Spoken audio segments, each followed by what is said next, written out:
Bonjour à tous et bienvenue dans notre premier épisode de Talks. Le thème du mois est le confinement et l'impact qu'il a eu dans nos vies. Voici le retour de quelques expériences des étudiants de l'ESTP. Bonne écoute. Comment as-tu vécu ce confinement de 8 semaines en mars dernier ? Alors dans mon cas, j'étais un peu en mode ermite. Donc je sortais pas, de toute façon j'en avais pas envie, je n'avais pas le temps. C'était difficile d'avoir une bonne rigueur de vie, on va dire. C'est pas très agréable de pas voir, on va dire, la lumière du jour comme on voulait. Et puis en plus ça dépend si tu vis dans un appartement, si t'as un jardin, des choses comme ça, si tu étais dans la ville. Moi j'étais en ville, j'étais dans un appartement sans jardin. Donc c'était pas ce qu'il y avait de plus agréable, mais c'était supportable parce que j'étais dans un autre focus. Alors, ouais, c'était assez pas mitigé, mais certains points que j'ai beaucoup aimé, d'autres un peu moins. Donc déjà, j'ai beaucoup apprécié le fait d'avoir plus de temps chez moi. Genre, j'ai 1 heure, en gros, j'ai 1 heure pour venir à l'ESTP, donc 1 heure pour retour, c'est un peu relou des fois. Donc ça, c'était bien. En plus, j'ai pu voir ma famille. Par contre, mauvais point, c'est que je suis pas, c'est-à-dire que ma manière de travailler est pas trop adaptée à celle utilisée en confinement. Clairement une surcharge de travail par rapport aux profs qui demandaient plus de trucs à rendre par rapport à la normale. Moi personnellement, première partie du confinement, j'étais dans mon 19 mètres carrés en résidence étudiante, coincée avec mon chéri. Donc c'était pas hyper facile à gérer. Surtout manque d'air, voilà, donc on se marchait un petit peu dessus. Deuxième partie du confinement, j'ai réussi à avoir une dérogation, je suis rentrée chez moi à Marseille, je viens du sud. Et là pour le coup j'ai une maison avec un jardin, donc c'était quand même pas le même confinement. Voilà, on le vit pas pareil quand on est en appart et quand on est en maison.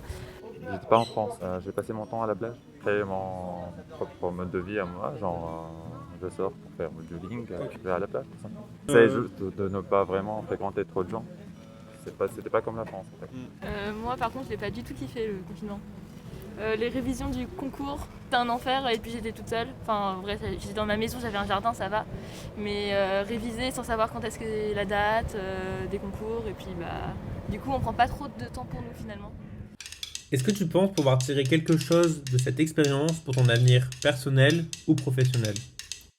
Moi, ça m'a permis de me recentrer sur moi-même, on va dire d'être un peu plus sérieuse, de revoir un peu ce qui est important pour moi. Donc ça, c'était le côté positif. Après, évidemment, comme ça, maintenant, les répercussions continuent. Pas que du confinement, mais le Covid, évidemment, c'est pas si positif que ça. Enfin, maintenant, j'aimerais bien, vu que ça dure depuis un moment, pouvoir faire les choses dont je me suis privée jusque-là. Ça. Après, j'ai pas trop kiffé de pas pouvoir faire de sport dehors aussi. Genre, j'aime bien aller me balader, il y a beaucoup de forêts autour de chez moi. Et pas voir ma famille qui habite pas chez moi aussi. En fait, moi, je suis quelqu'un d'assez introverti. Ça pose pas un réel problème mental pour moi de rester isolé longtemps. Genre, c'est souvent ce qui est passé pendant les vacances d'été ces dernières années. C'était une manière pour moi aussi le fait qu'on n'ait pas de sortie ou d'amis à voir, qu'on n'ait pas de possibilité. J'ai pris plus du temps pour moi pour faire des trucs que j'ai pas l'habitude. Ça va être de la lecture, ça va être un peu de sport, voilà, c'est vraiment prendre du temps plus pour moi et franchement ça m'a fait du bien. En plus il a fait beau, c'était pas en plein temps, donc deuxième partie je trouve ça plutôt agréable perso.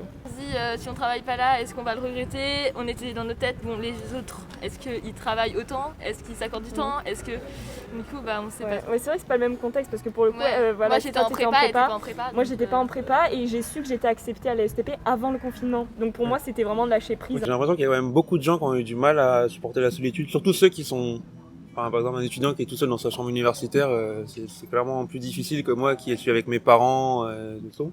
Ensuite peut-être ceux qui avaient une vie bien remplie en dehors, je sais pas, par exemple quelqu'un qui fait beaucoup de sport, qui aime bien visiter des musées, qui aime bien voir ses amis aller dans des bars, peut-être quelqu'un plus extraverti, c'est pas une manière de vivre qui est adaptée à la personne, donc ça a sans doute pu poser beaucoup de problèmes à ces gens-là. Moi, comme j'aime danser, mais vraiment j'aime énormément danser, le fait de mettre des restrictions comme ça me permet de pas me tenter en fait d'y aller, parce que j'évite. Ça fait un moment que j'y retourne pas, mais j'y pense vraiment. On me propose pas mal de choses et le fait qu'il y ait ces nouvelles mesures, ça va, juste m'interdire tout court d'y aller.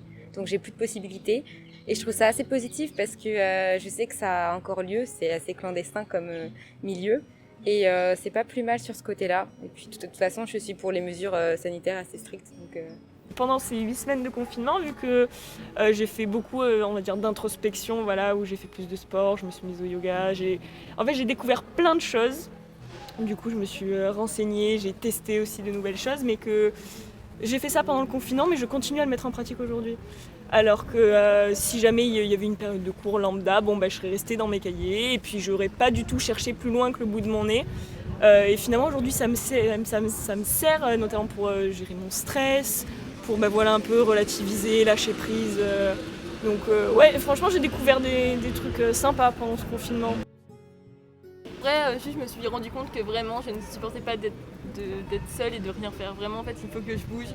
Et je me suis vraiment aperçue qu'être entourée, voir plusieurs personnes, voir ses potes et tout, c'était vraiment... c'était bien pour le moral. Car en fait, les 2 ans de prépa, finalement, je les ai super bien vécus, mais parce que j'étais entourée. Et le confinement, au contraire, ça a été vraiment très difficile. Le confinement a-t-il été pour toi un moyen de réduire ton empreinte carbone? On l'a vu que durant le confinement dernier, l'impact d'émissions, tout ce qui est des gaz, du CO2 et tout, donc ça a vraiment... Surtout, il y avait pas mal de schémas et de capture satellite. Là, on a vu l'impact durant le confinement et sans confinement. Malheureusement, j'ai commencé à faire des achats en ligne. On était énormément connectés aussi, niveau technologique. Donc, sur ce côté-là, j'y crois pas du tout. Je pense que c'était pire. D'habitude, je prends les transports en commun. Donc, je veux dire, c'est déjà... l'empreinte, elle est pas énorme. Donc là, c'était moins bien, je pense. Déjà, j'ai pas utilisé de moyens de transport. Je suis plus un gros consommateur. C'est-à-dire que j'ai appris avec le temps que acheter plein de trucs, ça me rend pas plus heureux. Du coup, maintenant, j'achète que soit le minimum nécessaire. Avant le confinement, j'avais déjà un mode de vie qui était... En tout cas, j'essayais de faire des efforts sur l'écologie en général, que ce soit privilégier la marche à pied ou utiliser des shampoings sans sulfate ou faire des trucs maison. J'étais déjà dans cet état d'esprit-là avant le confinement. Donc réduire mon empreinte carbone, je pense pas, honnêtement. Après, niveau prise de conscience collective, là pour le coup, je pense que le confinement a eu du bon. Je pense qu'il y a quand même une plus grande prise de conscience quand on voyait le taux de pollution à Paris ou des choses comme ça. Nous avons été, plus que jamais lors de ce confinement, poussés à la digitalisation de notre métier et dans le milieu scolaire. Est-ce que tu penses que pour toi, cela représente notre avenir? Je pense pas que ce sera sur le long terme. On va pas accepter ça. Surtout parce que maintenant, on axe beaucoup le travail sur le management, le travail d'équipe, la cohésion. Et sans présentiel, c'est pas possible. Donc non, je pense pas qu'on fera à ce point-là, mais c'est sûr qu'on va passer à un moment à 100% pendant une petite période, quoi. Tant qu'on n'arrive pas à contrôler ce virus. C'est abusé le temps qu'on passe sur les écrans. Ouais, non, après ça, franchement, c'est les ouf. cours en ligne, tout. Puis en plus, on n'a pas forcément toujours des imprimantes ou autre, donc du coup, les cours, tout était vraiment toujours sur l'écran. Mais il y a vraiment une barrière sociale aussi qui se fait. Hein. Ouais. Bon. Et puis le fait d'avoir des cours en ligne, il n'y a plus d'échange en fait. Voilà, c'est chacun devant son ordi, éventuellement un chat pour poser 3 questions qui se battent en duel. Et puis je pense que si on a choisi ce métier, c'est aussi pour être sur le terrain, pas pour être derrière un ordi sur un bureau, quoi. L'objectif de ce podcast était de transmettre les expériences et ressentis de chacun sur cette période si particulière. Merci à toi de nous avoir écoutés. Nous espérons que cela t'a plu et on se retrouve à la fin du mois pour l'épisode débat. Merci à toutes les personnes interrogées et prenez soin de vous. Déjà que là, on n'a pas eu d'intégration parce que la distance, machin. Non mais attends, mais c'est compliqué de se faire des potes au 21e siècle, quoi. Non, mais c'est compliqué d'avoir 20 ans, mais puis on vous dit, t'inquiète, c'est le meilleur âge. Mais non, non, vraiment pas. On va pas tomber la pyramide, nous.